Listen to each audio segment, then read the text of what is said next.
Hey guys, welcome back to the channel. Welcome back to another video. So today I want to step back and I want to talk to you about the transitions and the life changes I've made since I've left America, having to be in a new country, starting new businesses, going from the teacher life to going to the travel life, and all these transitions that changed my life and set me free. Now, the biggest thing I had to change my life is I had to change my goals and my perspective of what I was actually doing. I used to watch like seminars like David Goggins and like Tony Robbins. I've seen all this stuff. You guys probably have too. And they always tell you, write goals, do this, go through these steps, do this and that, but none of it really ever worked for me. Like, I always felt like something was missing. Things just never went the way I intended it to. There's that guy, I forgot his name, the guy with the Lamborghini, but he was in his garage. Like, I always felt like he was missing something. Like, he's like, I read books and I'm rich. When it comes to your goals, you need to write two separate types of goals. One is your day-to-day goal. This day-to-day goal needs to match some kind of a 5-year plan.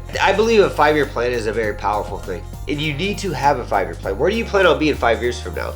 You start writing mini goals, daily goals, monthly goals that follow towards that 5-year goal. And the crazy thing about all of this is once you figure out that 5-year goal and you start writing goals for, day-to-day and month-to-month objectives and stuff like that, you realize that 5-year goal could actually be done in like 3. My main goal when I first got to Vietnam is I want to open a school and I want to work for myself. One of my goals was learning the language and, getting within the government, yada, yada, yada. And I realized day to day that my goal was still the same, open a school, but the time frame went down to like almost 2 years.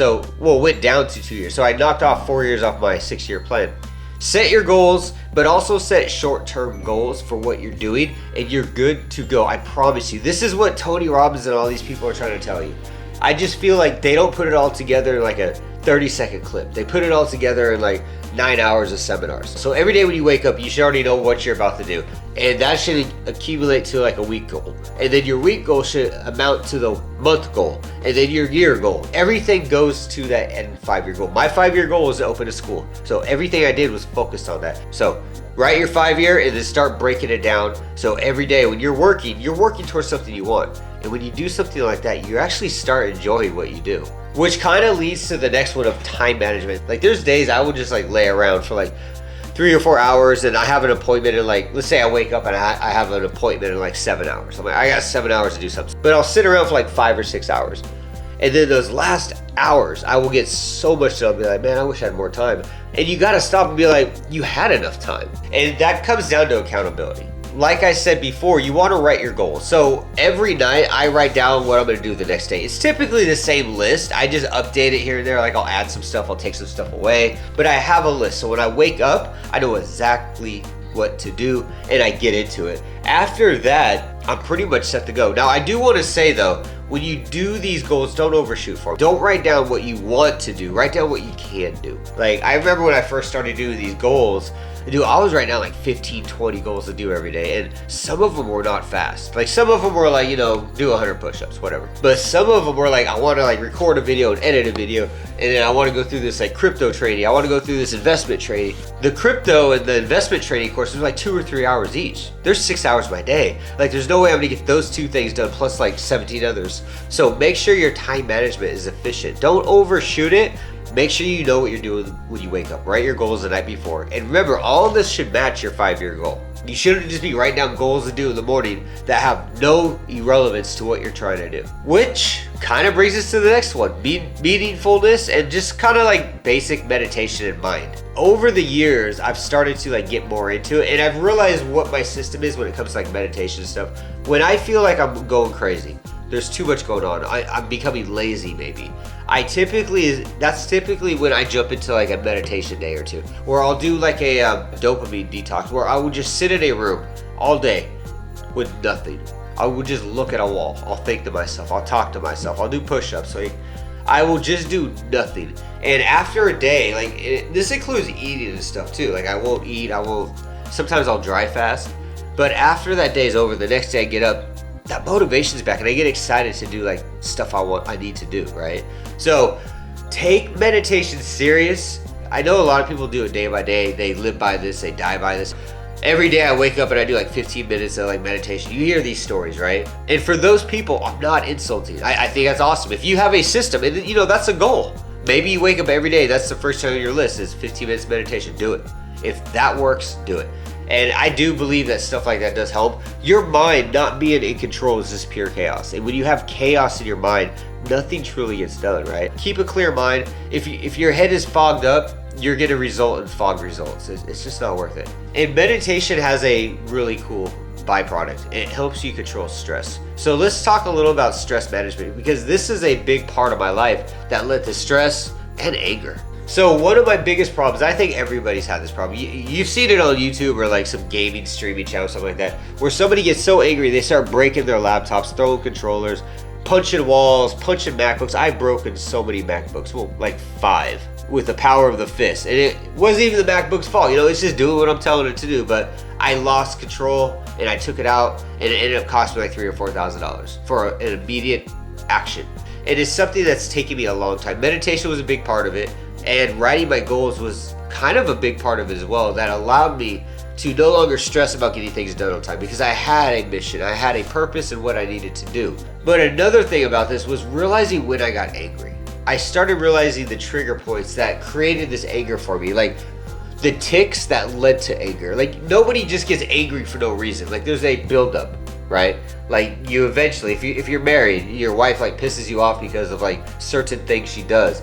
You start realizing it to the point where you're like, honey, I'm gonna go to the store, I'm gonna go grab some stuff for you. You know, I know you said you're out of shampoo, I'm gonna go grab some. The idea is just to get out of the situation. So what I started to do was taking notes of when I got angry. And this was such a huge thing. My brain would like click, be like, hey, we're coming back to that moment.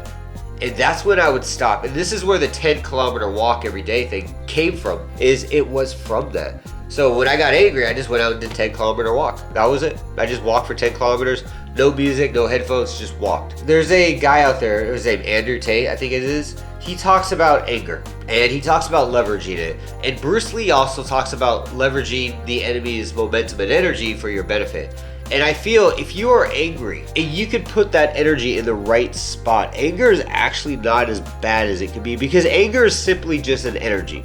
Like emotions, love, hate, all this stuff. It's all types of emotions. So when I get angry, I typically now get angry at stupid things. Like I see some like guy out, like actually a couple of days ago, we were driving through Hanoi and I saw this guy with like a brand new drop top Mercedes. The dude was ridiculous. Like he was at the store throwing stuff at people. He was treating his own people like dirt. He was loud, he was spitting everywhere, he was smoking in the store. And it made me angry. Like how is somebody of such low caliber value have that? And what happened was I didn't sleep for 2.5 days. Like I came back home, I was like, I'm making some money. Like there's no way this idiot has this life. If you do get angry, find a way to leverage it. Like when I see people that are doing better than me that I don't feel they deserve it, and who am I to judge? I get that. But when you see somebody that just has what you want, but you just see them, you're like, if I acted that way, I would never have that. You know what I mean? So use that as anger. Make it piss you off, like Andrew Tate says, and use it to get shit done. And that's something I do a lot. That just gets me where I need to be. So if you see competition or people in your realm that are doing better than you, don't hate them. Don't ignore it. Be angry. Why are they better than you? So do that. And the very last thing I want to talk about when it comes to stress and all that is alcohol and smoking. I quit drinking I quit like 2.5 years ago, and I haven't smoked for like 2.5 years. When I quit those two things though, my anger, my emotions were so much more in control. I felt more me, right? So consider this, reduce this if you can. When I came back to Thailand, I started drinking for like, I think it was like 4 or 5 months I was drinking and I quit again. I realized those 4 or 5 months, my anger started coming back. Like my emotions were starting to be like tapped out to where I couldn't control them. And I was even tempted to smoke here and there, and I did sometimes. So if you are drinking, this is a vice, right? Maybe consider getting rid of it. But I quit drinking, everything fell in place, and I don't get angry no more. Like it takes a lot. Like sometimes I work in these primary schools, like 40 kids acting fools, acting like monkeys. I got Vietnamese and they're picking their nose and spitting on each other, like feet on the tables, like just uncivilized stuff that would typically piss me off. I kind of laugh like, hey, it's a culture. What can you do, David? Let's have fun, let's teach a class, right? And that's how I am now. Consider the whole quit drinking thing. And since we're on drinking, let's talk about the last one, self-care. Once I started improving my diet, like I'm on a keto diet and I do 200 push-ups a day. And this has changed everything about my life. I'm more clear, I'm more focused, I'm happier. When I wake up, I have more energy. I don't need to pound 17 coffees to do anything now. Like, I definitely feel a lot better when it comes to that. And then the drinking, the smoking, like my teeth are cleaner, my gum lines. I just went to a dentist like 3 months ago in Singapore, and the dentist did his thing and he was like, "You're fine, bro. So keep brushing your teeth, do what you gotta do." I mean, he told me I kind of overbrushed, or no, I overflossed, but I've never had that before. Every time I go to a dentist, I'm scared because I know I'm like, how much am I gonna owe this guy this time? Because I always know it's not a checkup. It's gonna be like root canals or like whitening or like potential gum disease because I smoke or I eat too much sugar, yada, yada, yada. So when I quit smoking and drinking, my health went way up. My body fat dropped drastically. I look healthier, I feel healthier. My skin is looking better. My hair is growing back. The gray hair went away to an extent. The people around me are way better people. You know, self-care is about who's around you as well. Like, if you're around a bunch of alcoholics and people that smoke all day, that's a reflection of you. If you're around a bunch of negative people, that's a reflection of who you are. So I got away from all that stuff. You don't need to smoke a cigarette. You really don't. I don't understand why people smoke cigarettes. It's literally stupid. The drinking, okay, let's go with it. Like, you go out, you get drunk, you have fun with your friends. It's like an event. You go to a wedding, or you know, it's Hanukkah, or it's Christmas, or it's New Year's, you have a couple drinks, whatever. You go out to your girlfriends or your boyfriends, you have a couple wines, whatever. I get that. There is some kind of a fun to it. It's not healthy by any means, but smoking, there's just no benefit. It smells bad. You invade everybody else's space around you, air-wise. It doesn't do anything for you. You look ridiculous, and it's just stupid. So consider getting rid of that stuff. Consider upping your diet. And the diet, I experiment a lot, like vegan, the carnivore diet, the keto diet. Pick what works best for you, but honestly, if you remove sugars, I think your diet would be so much better. Like, your health is so much better. And do the research. I'm not your doctor. So I think that does it for today. I really hope that helps out, guys. Like, setting your goals, understanding your time management and your productivity. You know, like, working hard doesn't mean you're getting a lot of work done. I see people that work hard at McDonald's and are poor for 30 years. And I see people that work hard for a couple years and they're millionaires. David Goggins, Dee Graziati, Andrew Tate. All these people worked hard for like 3 or 4 years and became millionaires. While other people work hard for 40 years and they barely get by. So there is a huge difference between working hard and working smarter. My mother used to always tell me work smarter, not harder. My father used to tell me work harder, not smarter. And when you put those two together, work smarter and work harder, you start turning up. And Elon Musk is an amazing example of what happens when you work smarter and harder. So definitely keep that in mind. And like I said, your mind, take care of it. If that's being diet, quitting vices like drinking and smoking, marijuana, cigarettes, all that stuff's bad for you. Even Snoop Dogg himself quit marijuana. And everybody I know that smokes weed typically aren't in good spots in their life. And they're always struggling with something.